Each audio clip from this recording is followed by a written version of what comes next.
आपकी बुक का जो नया टॉपिक है संचार, लेसन नंबर 6 है और पार्ट नंबर इसका 1 लेके आएंगे। इसमें संचार प्रक्रिया का जो अर्थ है वो है कम्युनिकेशन। ये अंग्रेजी शब्द है, इसका पर्यायवाची शब्द संचार का कम्युनिकेशन। कम्युनिकेशन का अर्थ होता है एक आदान प्रदान की प्रक्रिया जिसमें अपने विचारों और भावनाओं को हम एक दूसरे के साथ बांटते हैं, शेयर करते हैं। तो ये पूछा जाता है कि कौन सी भाषा का शब्द है, तो ये लैटिन भाषा का शब्द है जो कम्युनिस शब्द से उत्पन्न माना गया है और जिसका अर्थ है सामान्य यानी कॉमन।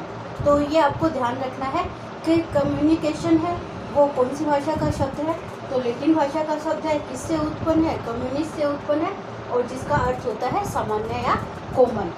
इसको हम एक परिभाषा के रूप में परिभाषित कर सकते हैं कि संचार वह प्रक्रिया है जिसके द्वारा एक व्यक्ति अपने विचारों व भावनाओं को दूसरे व्यक्ति के पास पहुंचाता है, उसे हम संचार कहते हैं।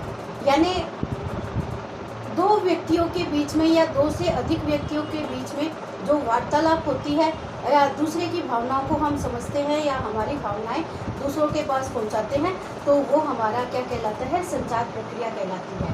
इन संचार प्रक्रियाओं का वर्गीकरण दे रखा है आपकी बुक के अंदर। तो ये वर्गीकरण कई तरीके से है, जिसमें पहला वर्गीकरण देख रखा है पारस्परिक प्रक्रिया के आधार पर।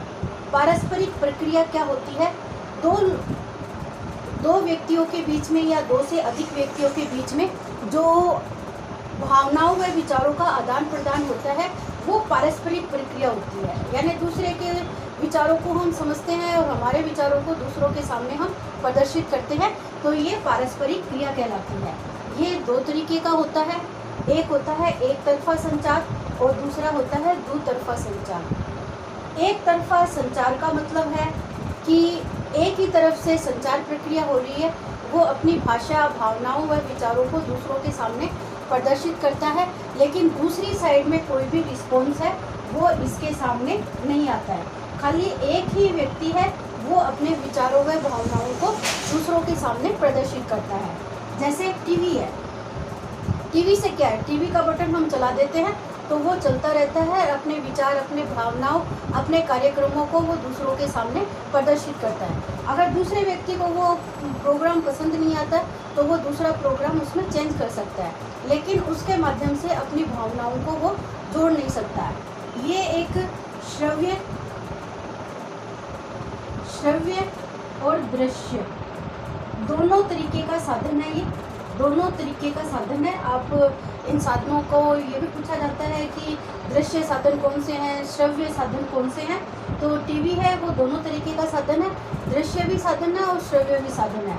जैसे ये व्यक्ति है और अपनी भावनाओं को ये कितना बकवास कार्यक्रम है, मुझे तो ये चैनल बिल्कुल अच्छा नहीं लगता है, तो ये व्यक्ति अपनी भावनाएं देखकर चैनल को चेंज कर सकता है, लेकिन उसके साथ अपने वार्तालाप या उसके अकॉर्डिंग अपने आप को चेंज नहीं कर सकता है।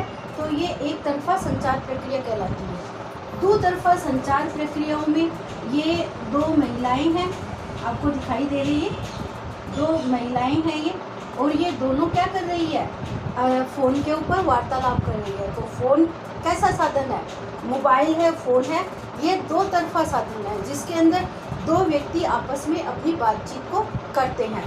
तो इसमें एक जुबेदा है और एक समारा है।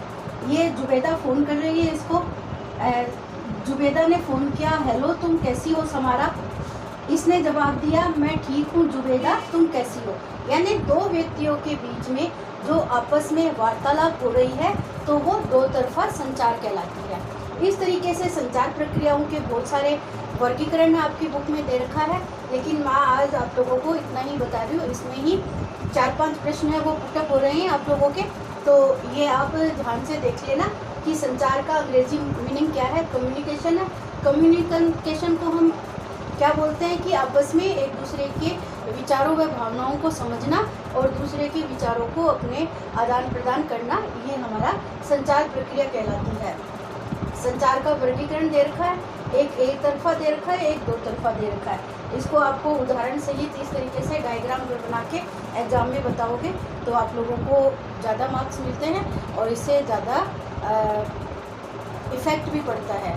तो ऑल द बेस्ट बच्चों, आज के लिए इतना ही काफ़ी है।